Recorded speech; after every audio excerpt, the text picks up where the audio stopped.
My mother-in-law burned my plane tickets in front of everyone. It was the kind of moment that replays in the mind in slow motion. A silver serving platter, a flick of a lighter, a small orange tongue of flame licking the glossy white paper. Gasps threaded through the dining room like a thrown net. Someone laughed too loudly. Someone else cleared their throat. Sophia, my sister-in-law, held up her phone and giggled into it, her live stream catching every second. The flame, Margaret's smile, my hands folded in my lap. Vincent watched with his head tilted, as if this were a performance he had not quite decided to applaud. The air smelled of charred paper and lemon oil from the table's centerpiece. Margaret's voice was clear and practiced as she proclaimed, "You'll learn your place. No Barcelona for you."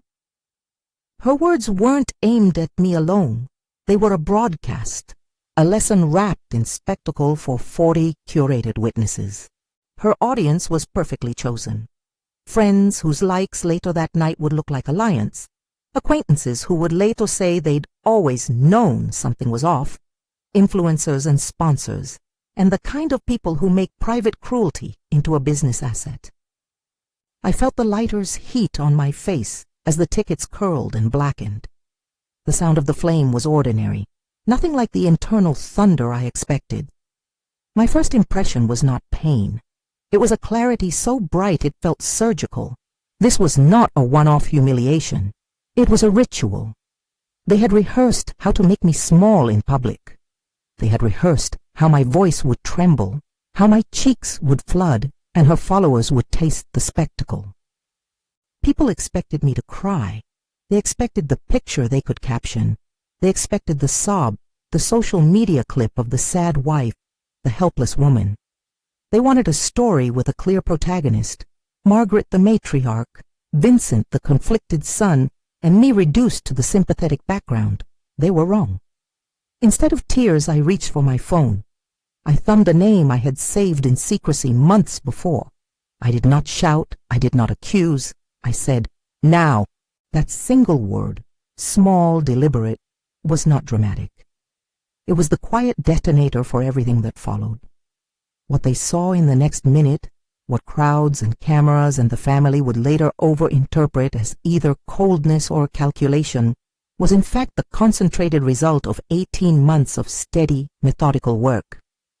While they were busy staging their lives for followers, I had been building a record. While they were faking, I had been documenting.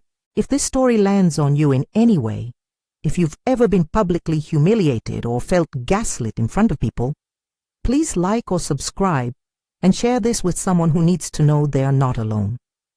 I should explain, because the burning of the tickets didn't happen in a vacuum. It was the punctuation mark on a sentence that had been writing itself in small, relentless strokes for nearly 2 years. I met Vincent in a way that felt ordinary at first. Mutual friends, late dinners, quiet plans. He was charming, professionally polished, and in love with an old story about legacy and status. Margaret was a presence shaped by power, the kind of woman whose laugh could rearrange attention, and whose taste had become a family religion. Sophia, younger and electric, treated public life like a stage you never left. Her follower metrics dictated her choices more than any moral compass. The first cracks were subtle.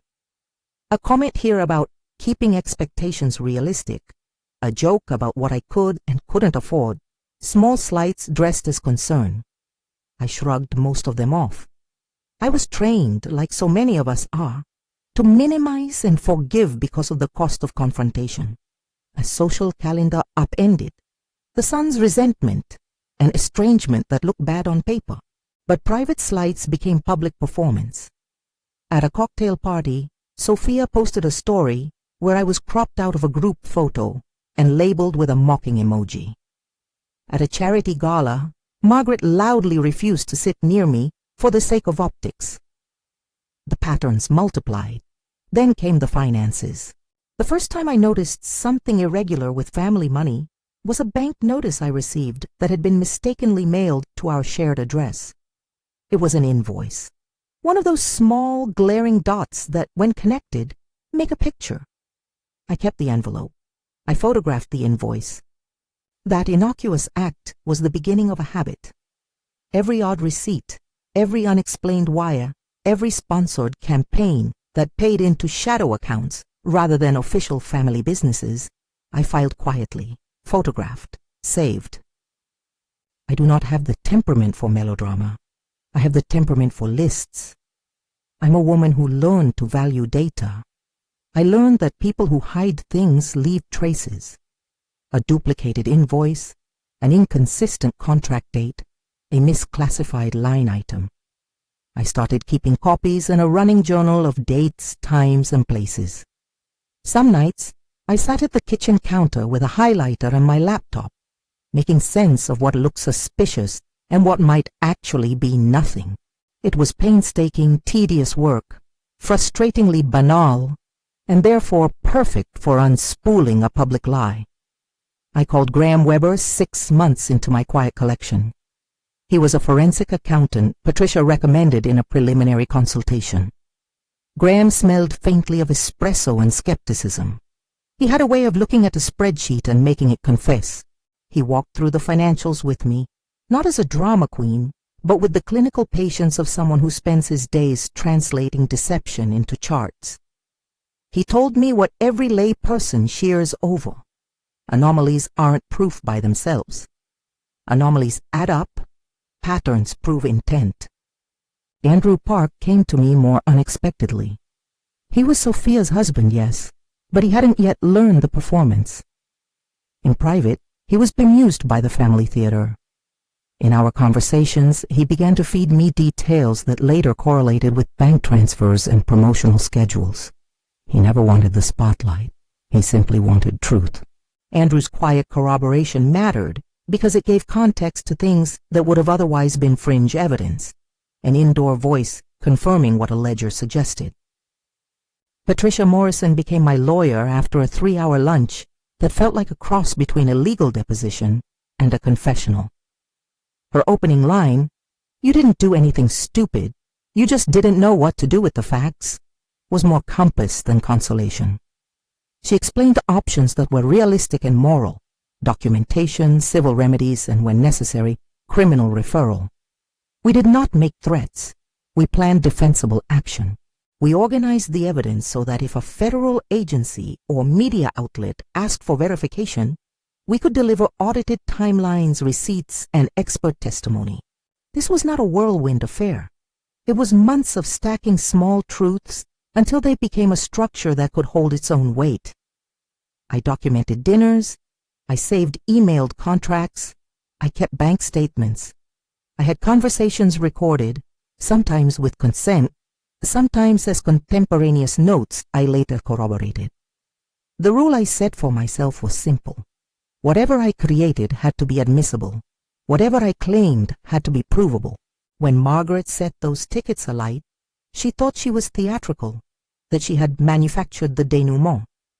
She had no idea that the theater had a back room where every prop was accounted for.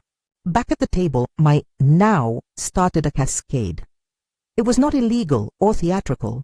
It was a trigger word for a network.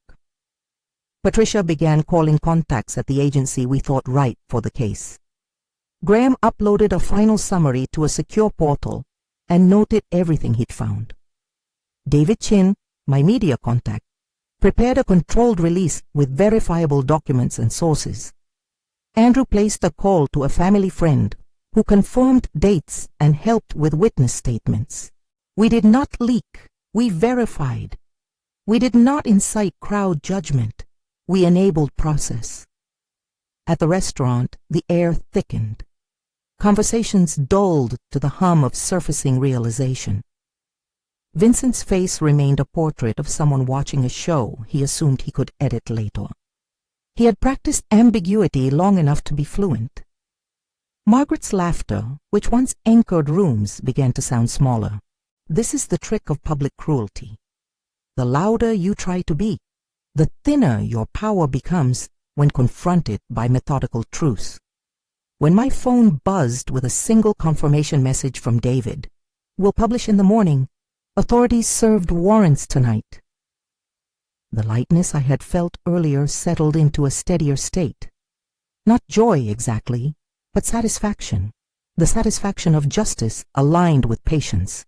Within 24 hours, agents served warrants at an office tied to one of the family's consultancy firms.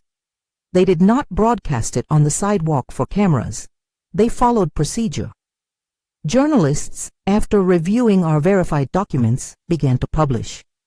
Headlines used words I'd rehearsed in my head but never wanted to write. Investigations launched. Potential financial misconduct under scrutiny. Influencer partnerships suspended. Sophia's sponsored posts, pristine images of curated joy, were quietly taken down. Brand managers called and said they were reassessing partnerships. Influence, which runs on the perception of trust, collapsed faster than any bank could. People asked afterward how we had moved so quickly. The answer was not mystical. It was the product of work, because the records were ready, because our reports were concise and auditable, because we had reputable allies who could field queries, and because the press values verifiable facts over gossip. It was the difference between a story and an accusation. The fallout was swift in some places, slow in others. Sponsors pulled programs tied to Sophia's persona almost immediately. Some contracts had acceleration clauses triggered by reputational damage. The family's public profiles fractured under the weight of scrutiny. Restaurants we had once frequented stopped returning reservations. The fundraising gala where Margaret loved to preside published a statement about ongoing inquiries and removed her name from the program. What followed was a series of logistical griefs, notices, subpoenas, and the daily ugliness of being a headline in family coverage. I expected vitriol. I expected calls from people who'd been invested in the family brand, lashing out at the disruption. I did not expect the whispered, furtive conversations among people I thought I could call friends, those who preferred the status quo and resented the cost of truth. The most devastating silence, though, was Vincent's. In the restaurant he had watched. At home, his silence calcified into avoidance. He began to look at me the way a man might observe a storm through a pane of glass, noting the pattern but not joining it. I discovered his silence had different faces. Protective recklessness when he minimized, strategic deflection when he blamed me for making things worse, and, on the worst nights, a clinical retreat into the language of both sides. I remember the home confrontation with painful clarity. The house smelled like lavender detergent and the kind of expensive cologne Vincent favored. Somewhere upstairs, photos from family events lined a wall as if nothing had happened. Vincent's apologies were prefabricated, not the raw kind, but the kind people say when they want a quick exit from guilt. "Vince, why didn't you say anything?" I asked. My voice was steady because after months of cataloging, steadiness had become a discipline. He rubbed his jaw. "I didn't want to lose them. I didn't want to choose." That phrase, "I didn't want to choose," was a fulcrum. It revealed his calculation.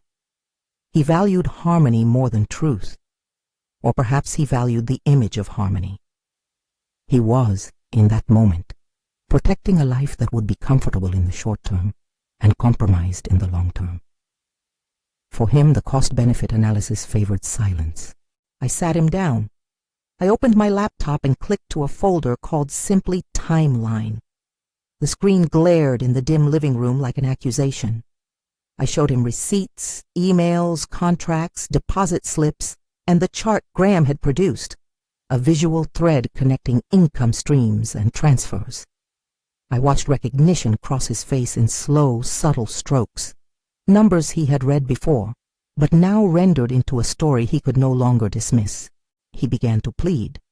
It was a quiet desperation, the kind that says, "We can fix this," without specifying how. He offered promises in forms I'd heard before, repair attempts that would require my silence, private gestures that would never alter the public lie. There was no clarity in his remedy, only a wish to erase the consequences without change. "You made the call," he said finally, as if that explained betrayal away. "Why did you do it this way?" "Because they had already been doing it this way," I answered. Public punishment was part of the habit. I wanted the truth out so it couldn't be rehearsed again. He reached for an explanation that would absolve him through confusion. "We didn't really know. It was complicated." In the face of a meticulously compiled dossier, those excuses did not hold up. I packed a bag that night. Not in a flourish of theatrical departure, but with the practicality of someone who has saved documents for emergencies. I took my personal papers, a passport that had been ceremonially burned in someone else's hands, and a small box of mementos, a folded letter from my mother, a photograph from a coastal trip before all of this, a pair of earrings my grandmother had given me. I left our home with a key left on the table, and my silhouette met the street like someone who had finally emerged from a long, dark room. Leaving was not an act of revenge. It was an act of self-preservation. I left, not because I wanted to hurt Vincent, but because staying would have continued the performance that had nearly swallowed me whole. In my leaving, there was clarity. The life I wanted could not be constructed out of the ruins of someone else's illusions. What happened legally after that was, in important ways, beyond what I could control. Federal agents conducted searches at offices tied to the family enterprises. Lawyers for various parties negotiated boundaries and disclosures. Newsrooms published verified accounts that did not sensationalize undocumented claims, but did not protect reputations built on shaky foundations either.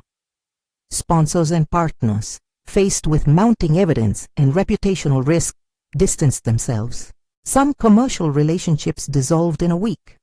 Others took longer as contractual terms were renegotiated or rescinded. I will not speculate on sentences or convictions. Those are matters for the record and the courts, and anything beyond what I can authoritatively report would be irresponsible. What I can say is this: the systems that exist to check public malfeasance are imperfect, slow, and often maddeningly procedural. But when presented with clear, corroborated evidence, they act.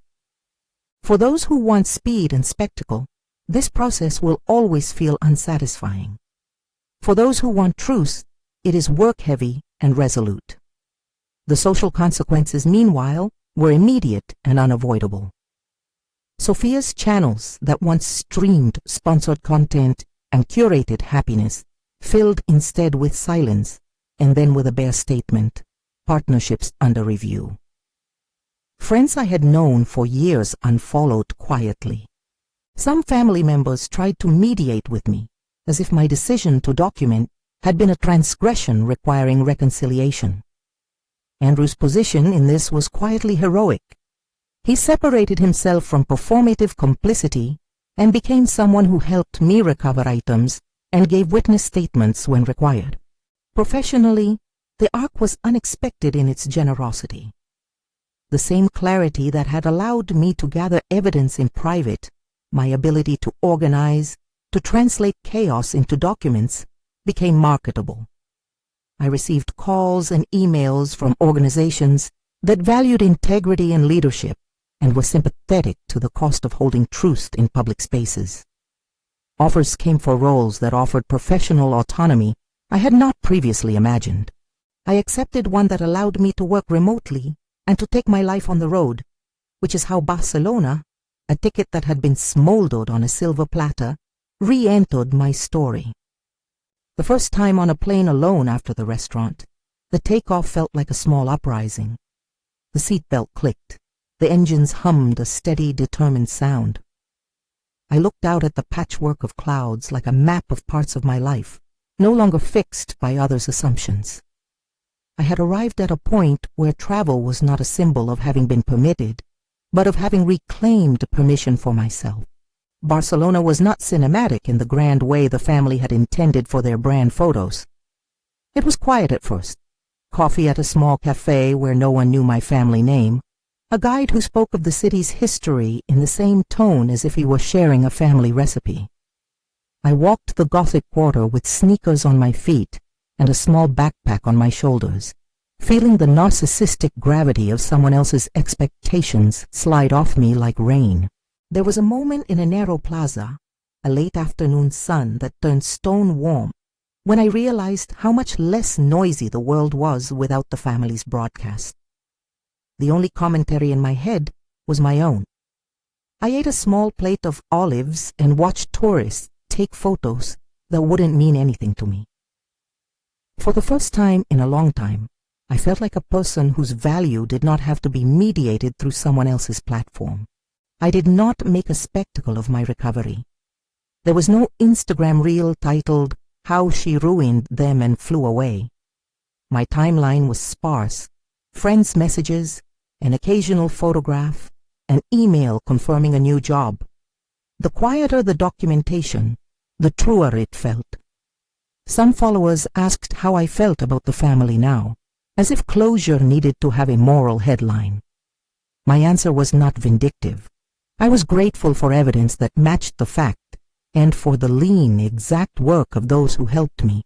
I was also aware of the human mess that remains when people I once loved participate in harm. There is grief in that too, but grief does not need to be performative. The decision to share this story publicly was difficult. There's a paradox in visibility. It can be a weapon and a shield. I chose to write and speak about my experience because silence had been the family's initial instrument of control. When people control narratives, they control consequences.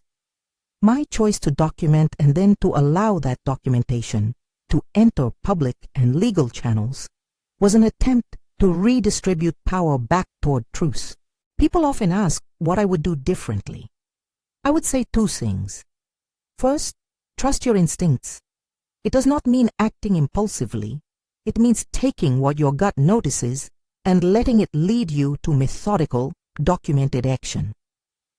Second, find professionals who can translate emotional experience into defensible, lawful evidence. There is nothing noble in attempting to be both victim and investigator alone. The meat of justice is often done in the quiet work of experts who know how to make a paper trail speak. There are certain lines that still sting. The image of Margaret's lighter is an indelible one. I replay that scene sometimes, not to relive humiliation, but to remind myself what I did not do. I did not accept being made small. That moment became a hinge in my life, not because it was cruel, but because it crystallized a pattern I had been unwilling to accept. I want to be clear about intention and outcome. I did not pursue humiliation as a goal. I pursued evidence because I believed public deception had private victims, and because the tools available to victims, when used properly, could prevent further harm. The mechanisms of accountability are messy, bureaucratic, and slow, and they do not replace the personal cost of rupture. But they do sometimes correct power imbalances that hide behind curated smiles. There were days in the first year when I woke up thinking, what if I'd reacted differently? Would marriage have survived? Would the family have found a way to keep me?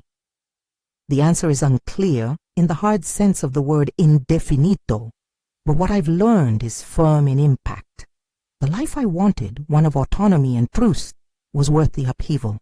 In time, things settled into a new normal. Vincent pursued a process that included legal counsel and family negotiations. The family brand reorganized its public communications. Some people I loved drifted away. Others came closer. I took a job that let me travel, but also let me write to tell true stories in careful, accountable ways. I rebooked Bella's flight. I booked Barcelona again, this time for myself. No silver platter, no lighter, just a ticket scanned and saved in my email, a small digital transcendence over the paper that had been incinerated in that restaurant months before. And there is a small human afterimage that always comes back to me. Andrew on the phone, when the first article hit the web, whispering, "They saw it. They're printing it." His voice was not triumphant. It was relieved. I clinked a coffee cup with him months later in a corner cafe, a quiet acknowledgement of the work done and the friendship that had survived authenticity. There are lessons in this that run beyond the specifics of our story. Public personas are curated. They are fragile. When durability is sought through deceit, financial or emotional, the collapse is messy and painful for everyone involved. You can't make your life a brand and expect the rules of accountability not to apply. You also can't live by the rules others set for you and expect to keep your soul. To anyone watching who has been made small in public, your agency is not gone because someone else sets the stage. It may take time, methodical work, and brave allies, but reclaim is possible. It is not always dramatic. It is often tedious. It is often a series of small, resolute acts. I will leave you with a simple image I carry with me when doubt creeps in.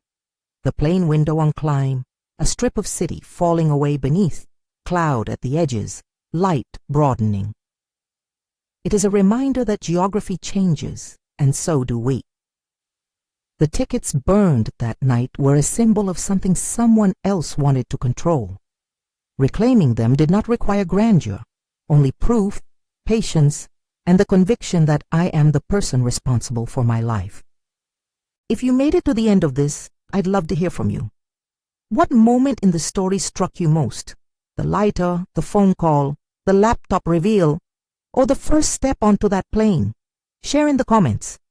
If you want more stories like this, carefully told, focused on truth and the quiet work of reclaiming, please subscribe.